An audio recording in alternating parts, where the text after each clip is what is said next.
We hope you had a nice Christmas and wish you a happy new year. We're slow as usual to get a video out. He's slow all the time. We've been doing loads of stuff, but I'm really not a natural video recorder. I don't go around with a camera recording everything.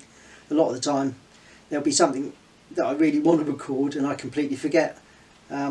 Before Christmas I took down a tree for somebody from the top down, which involved me climbing up into the tree and cutting little bits off, which would have probably been quite good to film. And I even said to Teresa, oh, must remember to film this. We both forget. And we both got there and forgot. So get too into the job, that's the problem. Yeah. It's a generational thing. I think some people will just video and photograph everything, and some of us, it's just not natural, so we don't do it very often. Anyway, what bits of video we have got, we'll show you. There's a little bit from before Christmas, where I have a walk around the old sort of school from Port Calavo, which was, it's abandoned. The village hasn't got a big enough population now to have a school going. I'm not entirely sure when it was abandoned, but it's fairly derelict, still standing. So I'll have a walk around that, show you that. I did a bit of work cleaning up the polytunnel where everything had got flattened, so a bit of reconstruction work there. So we went back to the UK for 2 weeks over Christmas, stayed with my sister down in Cornwall, and also with a couple of our kids in Suffolk, well, one in Suffolk, one in Norfolk. Nice to see everybody, and Mila, our granddaughter. Didn't get to see the Welsh contingent, but hopefully next time we go back to the UK we'll see them. We just didn't have time to stop. No, it was a very busy trip. And you really do want a roast dinner today, don't you? I'm out roasted. We ended up with Christmas Day dinner. Roast. Boxing Day, roast. The next day wasn't a roast. Following day was a roast. Then the next day after that was a curry. Then another roast. Then another roast. Yeah.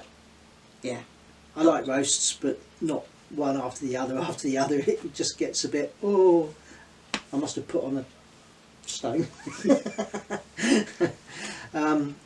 Another notable thing we got to see, or I got to see, we got to see, but, some of my old friends from college, 2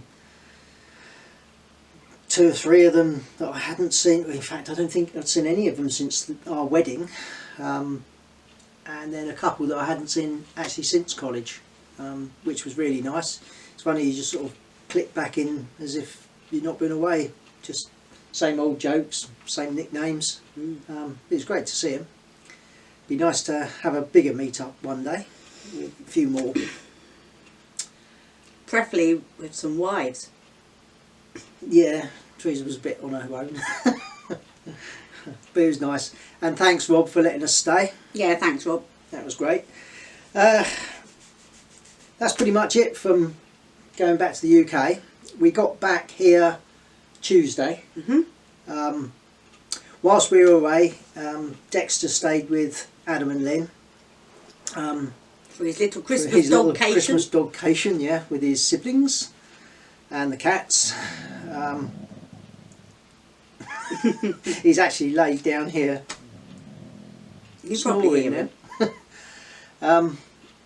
Adam also picked up a couple of solar panels that I'd ordered, which was great. So we had them to bring back when we drove back from Schumer to here. I'll put those panels up. I'll show you that in the video as well. So there's a little bit of video from before Christmas and a little bit from after Christmas, just as a sort of catch up. So this is the old village school in Port Calavo. So this is the old school. I said I'd try and have a look around it. Seems such a shame when these places are just left to go derelict. I wonder how many kids went through here, up these steps.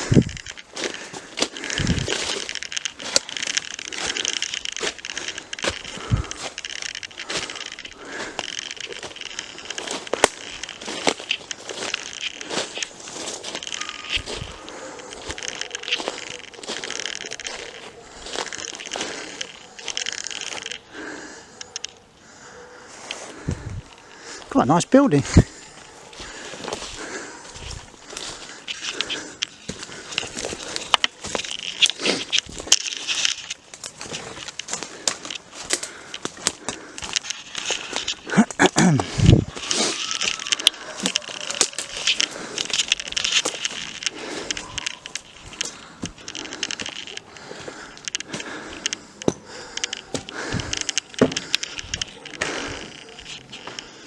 It's fair size. Just one room though.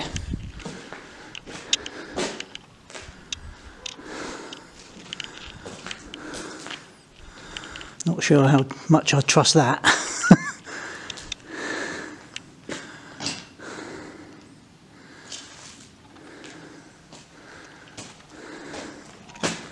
What's that down there?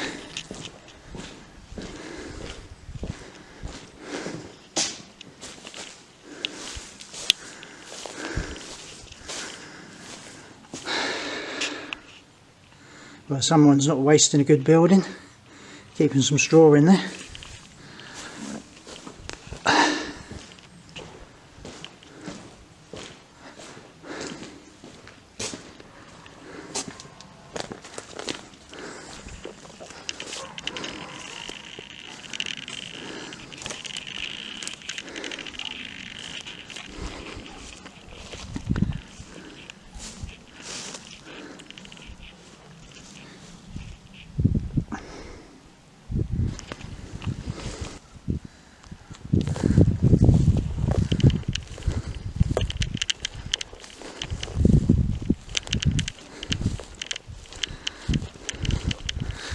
I've just seen our friend Stefan. He's going to wander down in a minute, so I'll get a bit of information from him. I'm not sure whether he went to this school or not. Here's the school from above.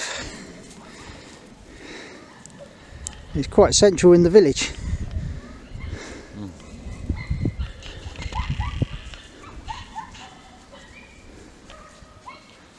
Go off in a minute.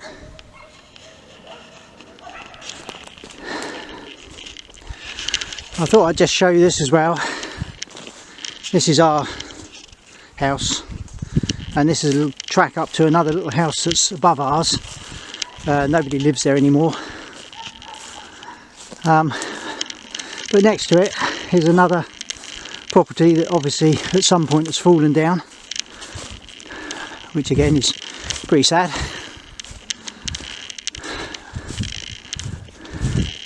You can see this was once a thriving village,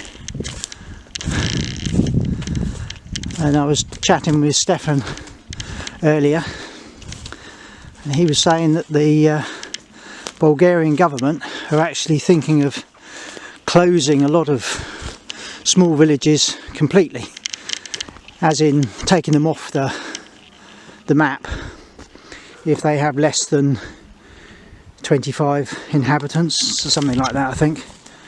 I suppose it's just a formality really, just to reduce admin, because I suppose every village that is on the map and still exists has to have some sort of I don't know, administrative kind of regulation. Anyway, this is another house that's fallen down, literally just above ours.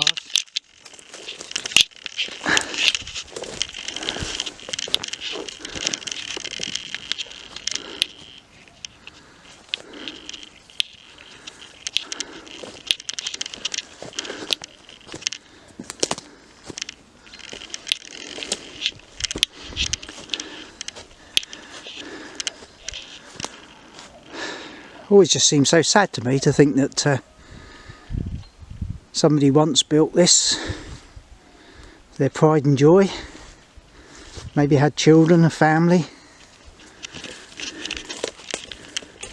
and then it all just falls down and it's abandoned.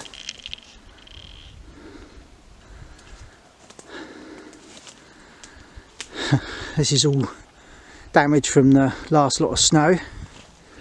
Lots of trees have sort of been weighted down by it and just snapped.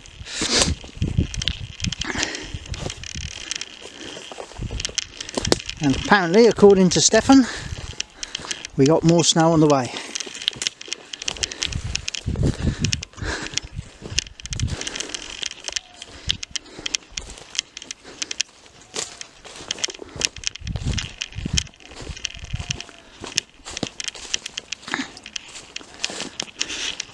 When we first bought our house,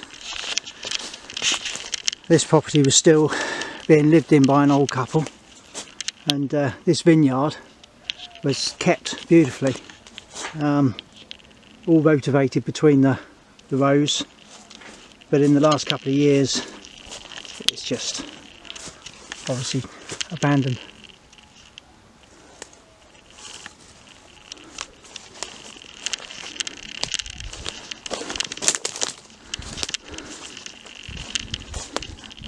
There's our polytunnel coming back, being rebuilt. I have been thinning down this load of trees at the top here just to sort of get a bit more morning light, and also taking off the branches that are dodgy. That tree's pretty much dead. There's a great big overhanging branch I've taken down. Really it wants the rest taken down, but the angle it's leaning, in order to get it to fall where I want it to, in other words that way, I'm first of all going to need to take probably that tree there down, or down at its head height, and then winch it across as I'm cutting it. So that's another job for another day.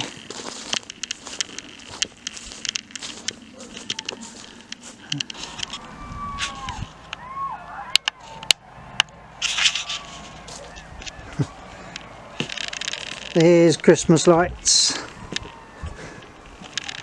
Jackals in the background. There that is. Happy trees on, lights are on.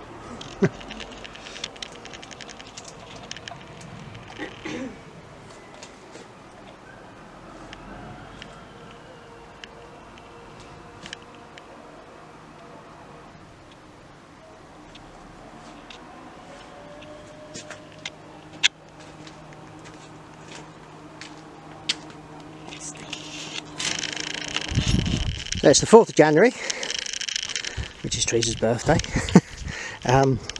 We're back from the UK, we went on holiday. I just thought I'd show you around and what's been happening.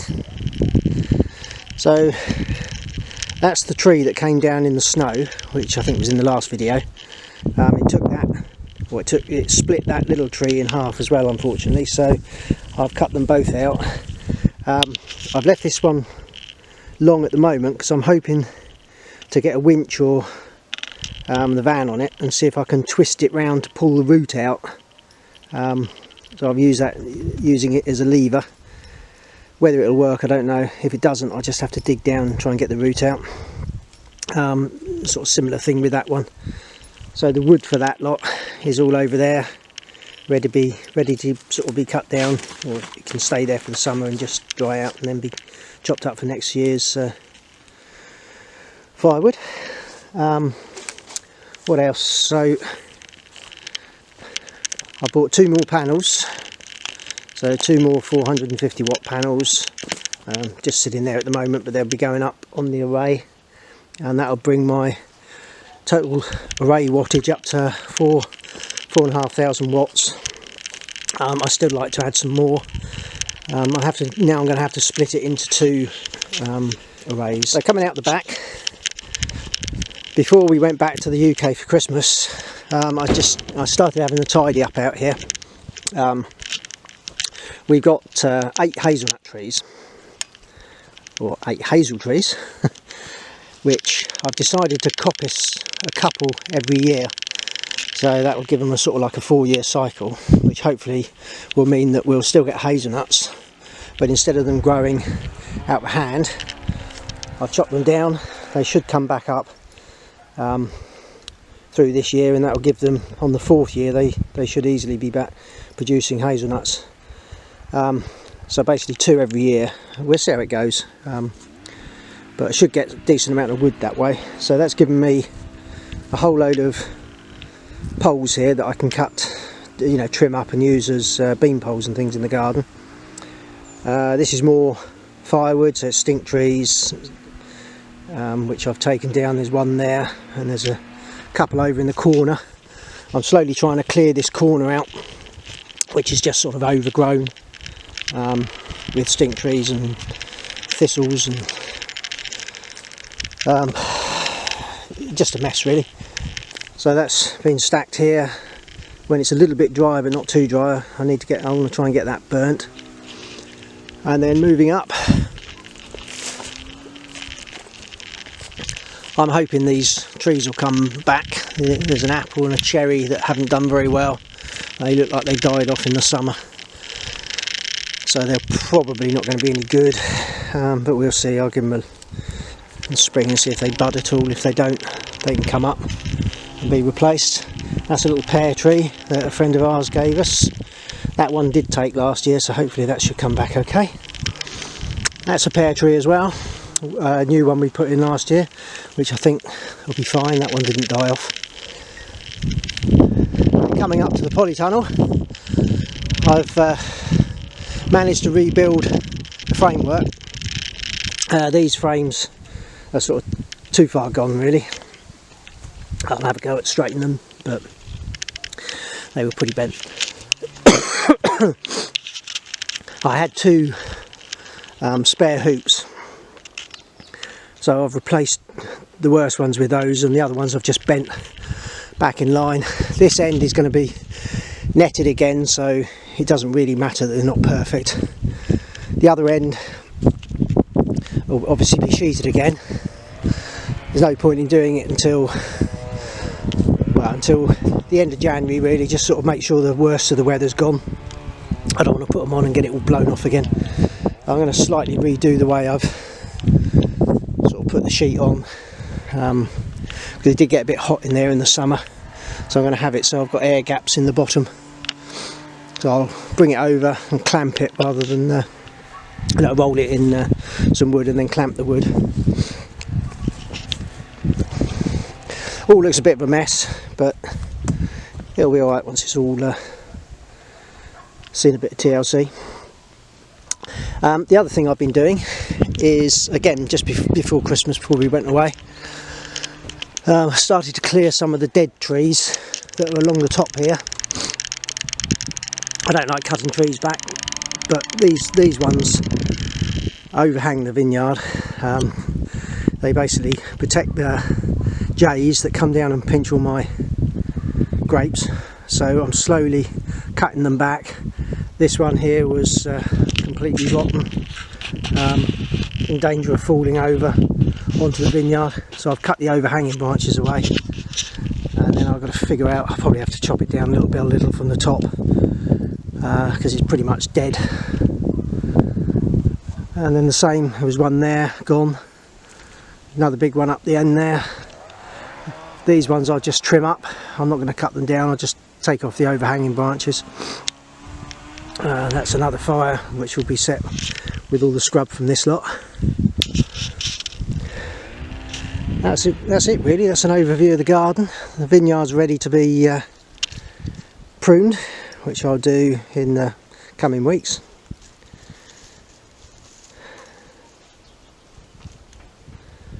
It's the only time of the year when Bulgaria goes brown, is in the winter. In the summer it stays nice and green, but winter time it always goes brown and a bit ugly. But it soon comes back. By the end of February it'll be nice and green again. So my job this morning is, now we've got rid of the big van, I can't carry lengths of wood and stuff because the fan's too small, and I need to add some extra panels to the solar array. So what I'm going to do is put a roof rack on. It obviously had one before. You can see these two holes here, got the same, there's 4 points. So I'm just going to basically make a, well, roof rails rather than a roof rack. I sound like I've got a lisp there. Roof rails rather than a roof rack. So I went out and bought the metal yesterday, came to 20 levs. So now I've got to make roof rails. So that's the roof rails made. I didn't want to bore you with a load of steel fabrication, so I just got on and done it. It's not perfect, but as Dr. Carl would say of nature, it doesn't have to be perfect, just good enough. Unfortunately, the only spray I've got is brown, but then I suppose that'll help when it does start to rust in the future. The rust won't show as badly. So I've just got to turn them over, spray them again, and when they're all dry, put them on the pan. So there's the roof bars on. Like I said, not perfect, but perfectly good enough. I did find some seam seal from when we did the Iveco. It does make a very pretty join, but that's going to be nice and watertight, so there's no water going to go down in there. And that's it. Now I can go and get my big long pieces of wood to put the solar panels up. Right, I've been and got my wood,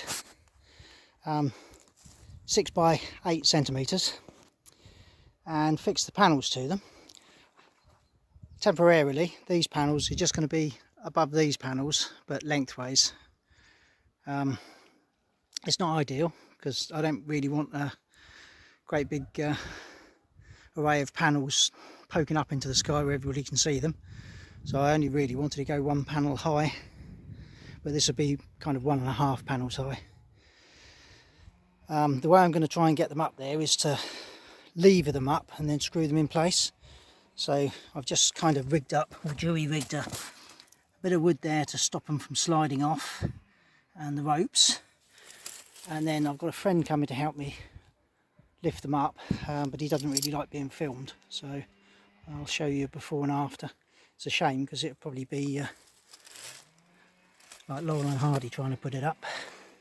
So that's the panels up. They're not perfectly lined up. If they were going to stay there permanently, I'd square them up, but there were 2 of us struggling to do it, you know, hold them up and screw them in position. So I'm really not worried. It's good enough. They're clear, so they're going to capture the sun, whatever. And like I say, because they're not permanent, it doesn't matter that they're not perfectly straight. So this is the next morning. I've been and tidied up the wiring, just sort of cable tied things together a little bit. Like I say, it's not very pretty, but those 2 panels on the top will eventually be the first 2 panels in a west facing array, which will go along that hedge, or the top of this wall here. I'd like, with this, you know, the inverter I've got, it would be quite nice to have two rows of 7, I reckon, would be about the maximum I could do on that one inverter. As it is, I had originally the 8 panels were in series, which theoretically gave me about 380 something volts. The inverter can take 450, but with the 2 extra panels, it would have been pushing close to the limit of what that inverter can take. So basically now I have 2 lots of 5, so 5 panels in series and another 5 panels in series, then parallel together, which gives me well, essentially, if I had all 10 in series, by making it into 2, or splitting it in 2 and paralleling it, my voltage is halved and my ampage is doubled, which is one way to keep within the parameters of the inverter. So I've sort of increased the ampage, lowered the voltage to keep within limits. So anyway, that's the solar array all finished for the time being. until I can afford some more panels, and then I'll bring it along here, which will be plenty. I don't really want to be high, I'd sooner just keep them low. Don't stand out so much, and also it's just the wind's not going to catch them as easily. So that's it for this video. Like I say, sorry it's taken so long to get another one out. We will put one out again, hopefully. No, I think we have got to sort of like, we just got to be a bit more mindful and make sure we film. We do so much stuff that just forget to film it. So I think we're going to have to sort of like put a reminder on our phones or something to film it. We say this every time, and every time. And try and get one out more regularly. I know we've been saying that for a while too. Yeah. But also there's like still the cooking stuff to do. We can do that. Yeah, there's loads of things we can do. It's just remembering to put the camera on. Yeah, yeah. That's all it is. It's very difficult to do things with a camera, to be honest. True. But Unless we could try. Unless I drag you around filming everywhere. No. But anyway, so that's it from us. Like we said before, Happy New Year, have a good year, and hopefully catch you soon. Bye. Bye.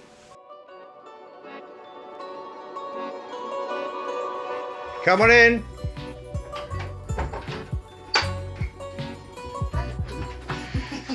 Hello.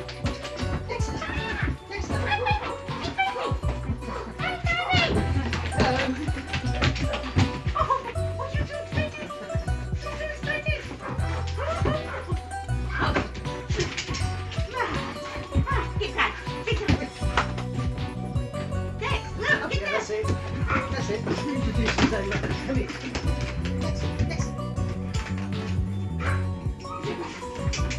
Look at that. Perfect.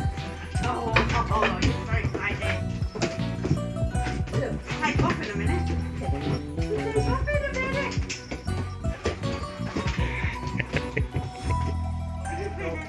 There you go. You'll do the hello bit. Why have I always got to introduce it? Because I got my face going, hello. Right, ready. We'll do it together. Shut up.